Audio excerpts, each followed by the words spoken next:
Ready start.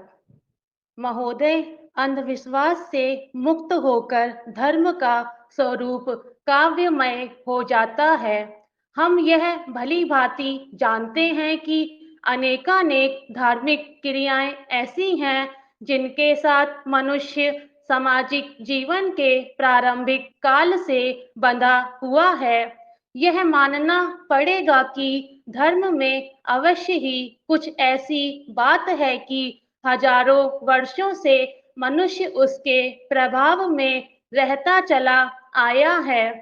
कई बार आस्थामय जीवन और धार्मिक क्रियाओं से सौंदर्य का बोध होता है। धर्म स्वयं सौंदर्य का एक रूप है, क्योंकि पवित्रता, उपासना और ध्यान साधना के द्वारा सौंदर्य की अभिव्यक्ति होती है। यह बात हिंदू धर्म के संदर्भ में विशेष रूप से उल्लेखनीय है। वैदिक धार्मिक परंपरा में प्रकृति के विभिन्न तत्वों की उपासना का विधान रहा है। पृथ्वी, सूर्य, चंद्रमा, आकाश आदि तत्व सभी सौंदर्य के प्रतीक हैं। असंख्य देवी देवताओं की कल्पना में भी विचित्र प्रकार का सौंदर्य बोध होता है। धार्मिक रीति रिवाज, उत्सव व त्योहार हिंदुओं की धार्मिक चेतना के साथ उनके सौंदर्य प्रेम के परिचायक हैं। यह तर्क से अधिक अनुभव की बात है कि मनुष्य सभ्यता की प्रक्रिया में कितना भी आगे निकल जाए, वह धर्म के बिना नहीं जी सकता। इसका कारण यह है कि मनुष्य के धार्मिक विश्वास के पीछे एक सत्य है, जिसे प्राप्त करने के लिए वह प्रयत्नशील रहा है। वह सत्य रहस्यमय है। धार्मिक विश्वास का यही मूल कारण रहा है। सत्य को ना प्राप्त करके भी मनुष्य यह अनुभव करता है कि जो उसे धर्म ने दिया है वह अन्य किसी प्रकार संभव नहीं है। सत्य को प्राप्त ना करके भी उसमें यह विश्वास निरंतर बना हुआ है कि धर्म और धार्मिकता का जीवन ही उसे परम सत्य को पाने में सक्षम बना सकता है। केवल यही बात धार्मिक बने रहने के लिए कम शक्तिशाली कारण नहीं है। इस धार्मिक विश्वास की अभिव्यक्ति भी कई प्रकार से होती है। जो व्यक्ति मंदिर में जाकर पूजा करता है अथवा पवित्र पुस्तक का पाठ करता है या सुनता है, वह भी धार्मिक कहलाता है। तथा वह व्यक्ति जो प्रकृति को ईश्वर का पर्याय मानकर उसके सौंदर्य की उपासना करता है, वह भी अपने को धार्मिक कह सकता है। प्राकृतिक सौंदर्य में सत्य को प्राप्त करने वाला मनुष्य अप्राकृतिक शक्ति में विश्वास ही नहीं करता। इसलिए प्राकृतिक जगत से भिन्न किसी दैवीय शक्ति की कल्पना उसके लिए संभव नहीं है।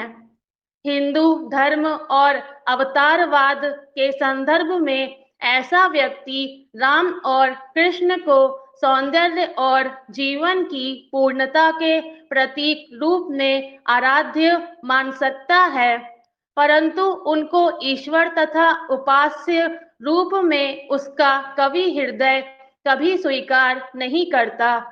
इन सब बातों के होते हुए भी हम इस प्रकार के मनुष्य को संभवतः नास्तिक नहीं कह सकते, क्योंकि धार्मिकता का यह कोई कमजोर प्रमाण नहीं कहा जा सकता। इस प्रकार हमें यह स्वीकार करना होगा। महोदय, जहाँ तक धर्म का प्रश्न है, अपने चरम विश्लेषण में उसने वह सब हमेशा सुरक्षित रखा है जिस पर संस्कृति निर्भर करती है। दूसरी ओर धर्म को उसकी निष्ठुरता और क्रूरता के लिए जितना भी धिक्कारा जाए उतना कम है। परंतु इसके साथ ही यह भी मानना पड़ेगा कि धार्मिक चेतना की परिधि में कुछ आश्चर्यजनक मानसिक तथ्य सामने आए हैं। जो धर्म कर सकता है वह दूसरी कोई शक्ति नहीं कर सकती। यह केवल ऐतिहासिक सत्य ही नहीं अपितु मानवीय अनुभव द्वारा प्रमाणित सत्य भी है। जटिलता मनुष्य स्वभाव का लक्षण है। स्वभाव की जटिलता की अभिव्यक्ति जन्मजात शारीरिक प्रवृत्तियों, स्वास्थ्यपूर्ण कार्यों के साथ साथ परोपकारी विचारों और कार्यों द्वारा होती है। धर्म मनुष्य को अच्छे विचारों और कर्मों की ओर प्रवृत्त करने से कुछ अधिक भी दे सकता है। आदिकाल से उसने मनुष्य को पशुता से मानवीयता की ओर प्रेरित किया है। नम्रता, प्रेम, सेवा, त्याग के साथ साथ धर्म ने मनुष्य में सौंदर्य और सत्य के प्रति आकर्षण पैदा करने की महत्वपूर्ण भूमिका भी निभाई है। यह भी सत्य है कि धर्म प्रत्यक्ष या परोक्ष रूप से ईश्वर संबंधी कुछ ऐसी पौराणिक धारणाओं के साथ जुड़ा हुआ है कि आम लोगों के लिए अविश्वासी और संशयशील व्यक्ति का विचार और व्यवहार में अच्छापन कोई विशेष महत्व नहीं रखता। परंतु यदि हमारी सांस्कृतिक चेतना का समुचित विकास हो सके और हम संस्कृति के धरातल पर ऊपर उठ सके तो विश्वास और अंधविश्वास में भेद समझना कठिन नहीं होगा। ऐसी स्थिति में ईश्वर की आम धारणा को स्वीकार किए बिना भी हम वह सब कर सकते हैं जिसकी धर्म हमसे अपेक्षा करता है। धर्म का नैतिक और मानवीय पक्ष कोई कम महत्व नहीं रखता। संस्कृति मनुष्य में एक अलग प्रकार की मानसिकता के विकास में सहायक सिद्ध होती है। जिन लोगों के व्यक्तित्व में सांस्कृतिक चेतना की परिधि का समुचित विकास हो जाता है वे धार्मिक आस्था और विश्वास के बिना भी जीवन की पृष्ठभूमि में छिपे हुए गूढ़ रहस्यों को भी भली प्रकार समझ लेते हैं और अपने को उसके प्रति आभारी मानते हैं। प्रकृति का कल्याणकारी स्वरूप स्वयं ही इस प्रकार के अभाव की अभिव्यक्ति के लिए प्रेरणा देता है। मनुष्य के व्यवहार में जहाँ निहित स्वार्थ के लिए क्रूरता देखकर अविश्वास पैदा होता है वहीं प्रेम और आनंद से परिपूर्ण जीवन किसी बात का अभाव नहीं होने देता। इस प्रकार सांस्कृतिक धरातल पर ईश्वर के प्रति आस्था और विश्वास को मानसिक तौर पर छोड़ा जा सकता है।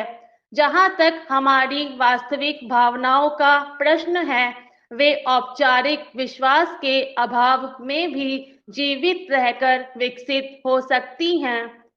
संस्कृति के सारतत्व के संदर्भ में यदि यह प्रश्न किया जाए कि वह धर्म से क्या ग्रहण करती है तो जवाब यही होगा कि ईश्वर की सत्ता में विश्वास और अविश्वास का इस प्रश्न के साथ कोई संबंध नहीं है। इसी प्रकार आत्मा अनित्य है या नश्वर इस बहस का भी उस मूल प्रश्न के साथ कोई लेना देना नहीं है। स्टॉप।